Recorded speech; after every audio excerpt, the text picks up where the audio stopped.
last time we had a meetup on here, trying to determine if there's any opposition or resistance to the Palau Digital Resident Program in Palau. And Jay Anson, indicated that there really isn't any. And Jay being the point person on the Palau government side, working under the Ministry of Finance. So, you know, that's the way I look at these things. Is I try to see, okay, fine. So, you know, having a good, solid partner goes a long way, right? You want to have a good partner. Joe McKinney with Catawba has a rock solid partner. The tribal nation of Catawba in the Carolinas, the southeastern portion of the United States, they're, they're in lockstep. So when I look at these different plans and projects and programs, I love seeing, well, who am I in bed with, for lack of better words? Am I in bed with someone that likes me, or that's just putting up with me, right? And Palau likes us, Catawba likes us, and that's that's where I'm at with a lot of this stuff. And so you're right. You Good see, point. Vitalik is a digital resident. You see Tim Draper. You see lots of interesting people. CZ from Binance, however we feel about him, he visited the islands. So there's a lot of fanfare. President Whips, I believe, was over in Dubai recently. So, there's a lot of stuff going on, and it's happening, and it's real. And it's real. This isn't just a bunch of, teenagers 20 years ago on a BBS somewhere, with pipe dreams. No, no, no. This is happening, guys. This is now, right now, which is exciting. So there's that. Oh, I think we have someone else joining us. Tehran. Oh, Fabo. Hey, Fabo. Good to see you, my friend. Hola, amigo. And I don't know if Tehran. Maybe Tehran could introduce themselves. Hey guys, I'm joining in from the UK. Great to meet you all. A big pleasure having you with us, Tehran. Awesome. Very cool. Very, very cool. Yeah, I'm over in Mexico, and I think we have folks from just about everywhere. But we're still waiting on Mr. Jay Anson uh, to show up. But I don't know. I think we're 35 minutes into this. Perhaps he's busy. It's Friday, and he has many different duties going on.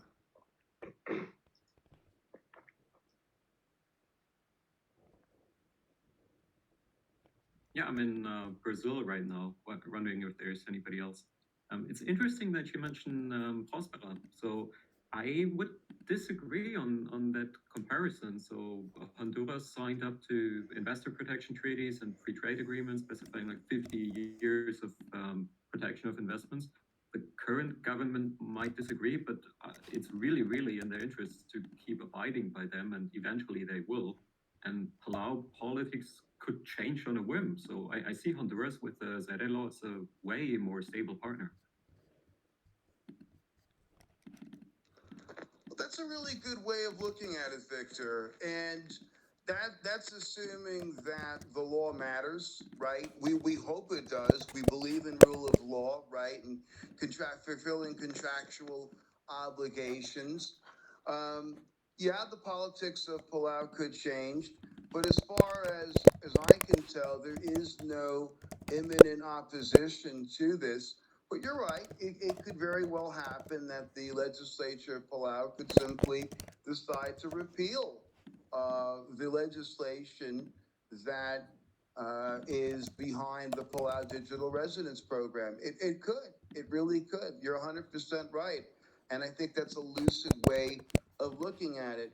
But again, as Mason asked Jay the other meeting, there doesn't appear to be any of that on the horizon. It's not to say that it may not happen. You're completely correct.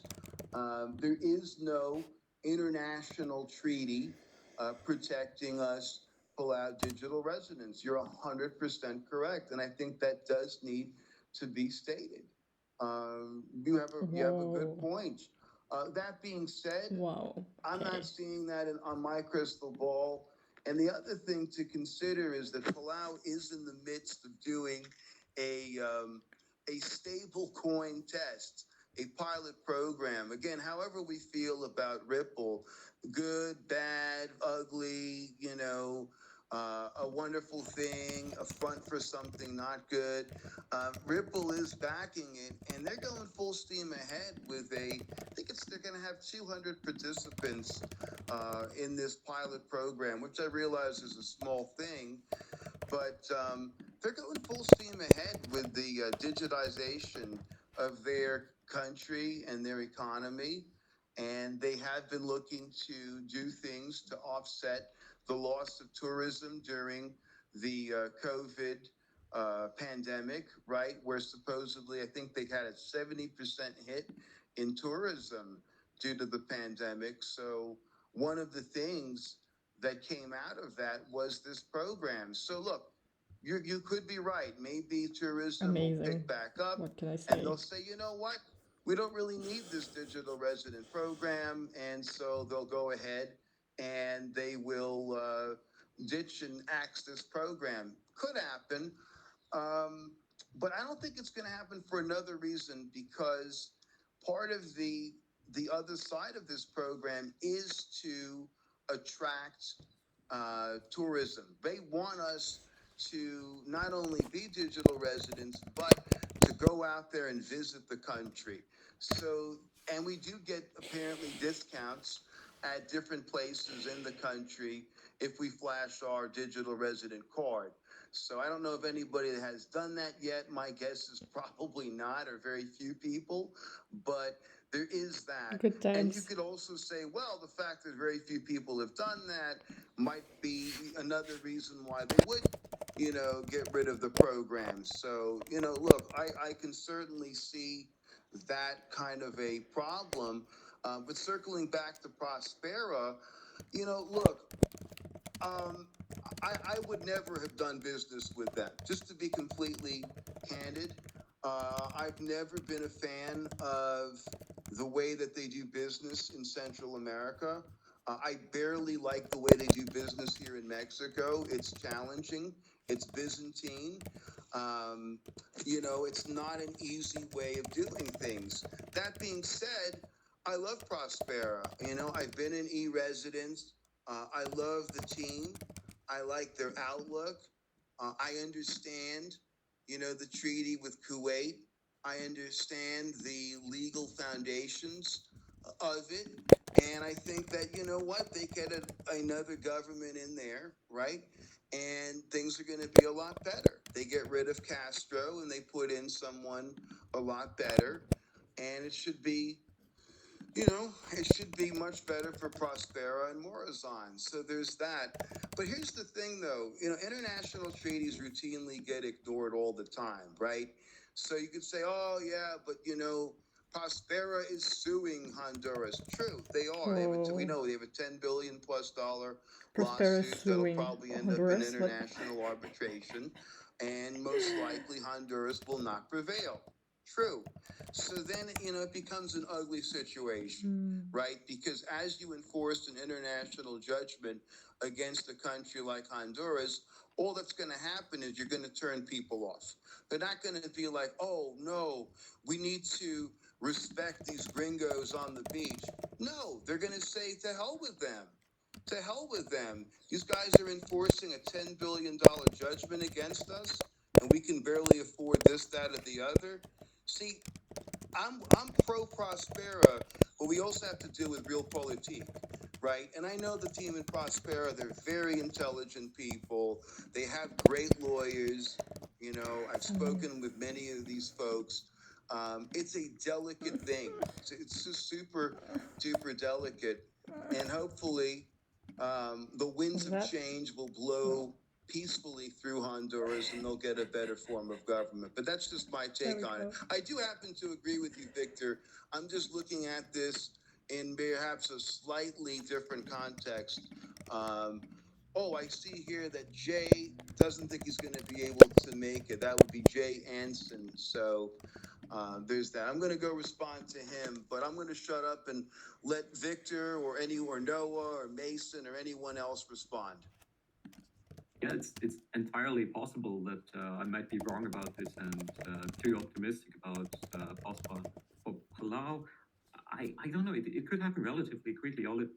For the program to be canned, all it would take is one major KYC failure and like some international criminals using the card for something. I mean, there isn't that many use cases right now, but it could change. Noah, what's your take on Hotspot? Because you're way more involved and maybe know something that wasn't written about on the Discord and so on. Yeah, well, basically the argument is they have the international treaty, and if they try and mess with it, then they're going to screw over all their international investors, and they'll lose a lot of confidence. So Honduras has all the incentives to line up economically, financially, politically, kind of, to make sure that Prospera isn't screwed over. But at the same time, just like Andy was saying, if it's like gringos are suing them, then it's like, God, that's a very adversarial approach. And it's basically became a really easy target when someone wanted to get populist votes on their side, which is why the current leadership Honduras is doing this, is because attacking like foreign investors and spinning up a story where they're like taking over businesses. They even had like this really absurd story. This is how easy it is. They got like this viral story going about this lady who sells water jugs in a neighboring village. I think they actually even met that lady because I was wandering around. And saying she can no longer sell water because it's just like clean water faucets available now. Like it's just super stupid story. And they like, made this viral saying like, oh, we're losing our mom and pop shop businesses like this. And they were like promising her money for these news stories and stuff. And it was just kind of ridiculous. And then I wandered into that. So it's called Crawfish Rock, which is right next to Prospero, with all the local Hondurans. And they seemed pretty friendly. It was like I just wandered on my own. It wasn't like the tour given or anything. I just wandered around, chatted with people, and saw the construction workers from Crawfish Rock, and they were like, "Yeah, I'm super happy about this." So the range, as I was chatting with people on the island of Roatan, because it is on the island, so it's not like the Honduran army can just take it over. They only have the Navy in terms of military. If it was close, then they would be happy about it. Like, yeah, I got a job. If it's a little farther away, they'd be like, oh, I heard about it. Maybe it's a good thing. Maybe it's a bad thing. What's going on with that? And if it was a little farther away, they'd be like, oh yeah, that's like some bank somewhere, right? And then they just don't even know about it on the other side of the island, even though it's not that big of an island. So, yeah, I'm pretty confident. Prediction markets on Manifolds gives it like a 65% chance that it will still be around in 2040. I give it a pretty strong chance. Yeah, I'm pretty confident. That being said, like Latin American countries sometimes do really dumb things that screw over all the international investment prospects. So, could happen. Thanks. It was great to hear your take on it. You raised just ending the note with like the more projects like this that are happening, the better. Inevitably, some are going to fail, but we're calling these like startup cities, right? So if 10% succeed, hell, we got to get a whole bunch out there. We're in support of the vision. We are going for the same thing. The overarching vision is that people can choose to live and be aligned with people of their values and have that freedom to vote with their feet and go to places that align with the governance structure, with the culture. So the diversity itself in these projects is a core value, I think, of many of these projects. I would venture to say, based on most of the people I've met. So, yeah, more projects like Palau, more like Prospera, Catawba, Talent City would be great to see.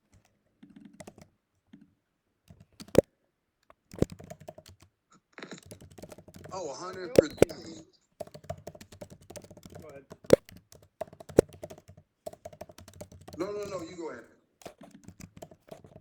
I was gonna say, I also think, I mean, comparing Palau to other places like Prospera is not a very valid comparison. I mean, one of them is trying to build physical infrastructure, another one's trying to essentially build your digital or your personal infrastructure. And I think they actually they're not competing; they go hand in hand. I mean, I think having a Palau ID and then using that to get residency in a few different startup cities is kind of the ideal situation. In the same way that, it's like, it'd be like comparing, do we support Monero or do we support Prospera? Like, well, they're not really competing. They're offering complementary services. So I think when you put all these together, it's a great step in the right direction. And also on that front, I mean, I would love to see some other countries offer a similar package to what Palau is offering. And I guess the way I see it right now is it's if your Think It's a Nevis passport for 150 grand US is your expensive upfront purchase. This is kind of a lower entry rental option to at least have some amount of sovereignty that you can purchase independent of your country. So I mean, I think you got to look at all of these as different markets, and hopefully we have competition amongst multiple markets, including this market. But yeah, I don't think it's really fair to compare Palau and Prospera because they're doing completely different things, at least for now. Is it too much? Good points, very good. I'm 100% with you, Mason. You're 100% right. And I have yet to work it that way, taking my, Palau ID and getting Prospera e-residency, right? Because I signed up for Prospera first. Just to be clear, I'm really 100% on board Prospera. Any kind of critique that I have is certainly comes from a source of love and not anything less than that. I mean, I've posted articles on my LinkedIn, favoring and championing Prospera, oh gosh, almost a year ago. And, thousands of views and lots of interactions on that. So there's that. But yeah, sure. I mean, the Palau ID in many ways is a key to unlock not only Web 3.0, and they are working on that, right? They've been beta testing, having an NFT version of the ID that can be used as an SSO login, right? Like you can log into different services using a Google account or a Twitter account or whatever it may be. Well, the idea is that your Palau NFT or your other government issued ID that gets tokenized, for lack of better words, could then be used to access different Web 3.0 services.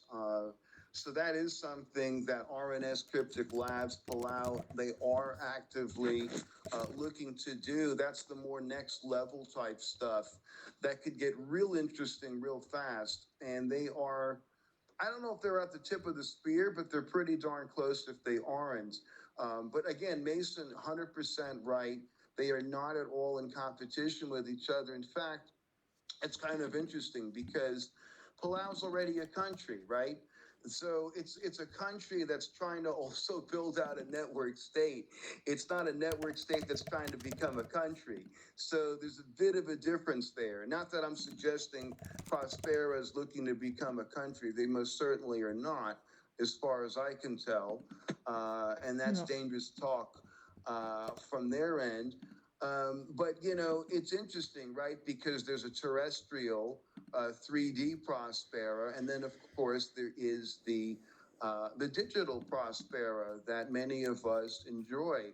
So there is that. Whereas, again, Palau, it's a country, just like Estonia, that's decided, hey, we want to have a digital version of ourselves. And we're going to, it's going to look and feel very similar to a network state before even that term got coined. So there is that nuance. But yeah, these things totally work hand in hand and in lockstep with each other. It's just it's a very cool thing. And one of my big fantasies has always been this concept of interoperability, right? Where there's some kind of interoperability between Palau and Estonia and Prospera and perhaps even Catawba. I mean, to me, that would be just freaking amazing. Where there is, sure, each of these has their own marketplace of different services, but some of them are, again, that word interoperable with each other.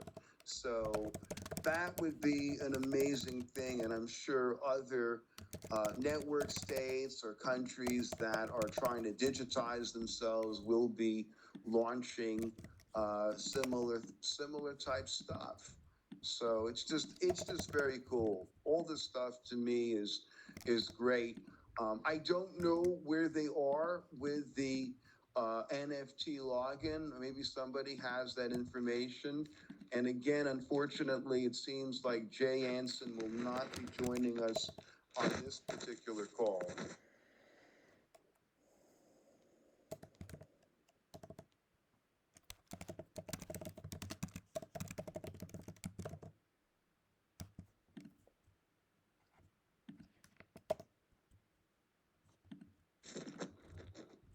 Oh, I see we still have Fabo here. Fabo, do you want to say anything, my friend? Hi, nice to having me. I'm just hearing. I want to be part of the spectators. Just it, but thank you very much. I'm really going thinking with this Palau Digital Residence stuff. I really want to make our some similar stuff in here in Peru. So I'm just hearing. Thank you very much. I think I should be heading out, but thank you very much for putting this together. Feel free to reach out to me if I can help out with like AI stuff, bounty centralized governance stuff, or yeah, I'd love to be supporting this. I just moved away from full-time employment, so now I'm gonna try and get more involved in network states and charter city stuff. So yeah, feel free to reach out if anyone is interested in like Suzalo, this pop-up startup city that's happening in a couple months in Montenegro. Feel free to talk about that, or if anyone's going to Denver, feel free to meet up. So yeah, really awesome, exciting, inspiring things. Great to meet you all. Have a good one. Yeah, thanks for putting this together, Andy. I really appreciate it.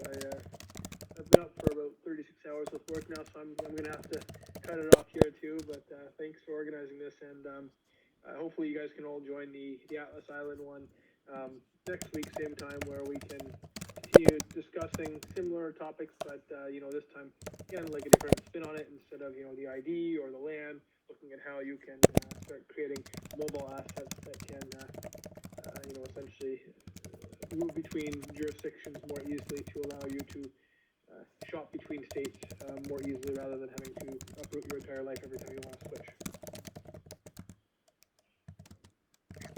Yeah, thank you for putting this on. This is a very interesting conversation. I think I have to dip out too, because in my time zone it's very late, but thank you also.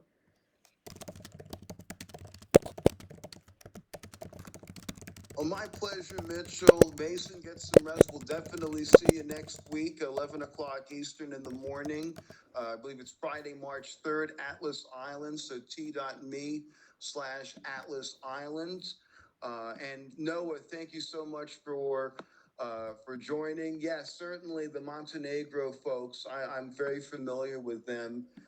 Really amazing people. I think they even have their own token on the Stellar Lumen network. Great people there. It's totally worth checking them out. I love all this stuff. I know we all do. So I want to wish everyone a terrific weekend. Be well. Keep up the great work, and just stay tuned. The best is yet to come. The best It is sure yet to is.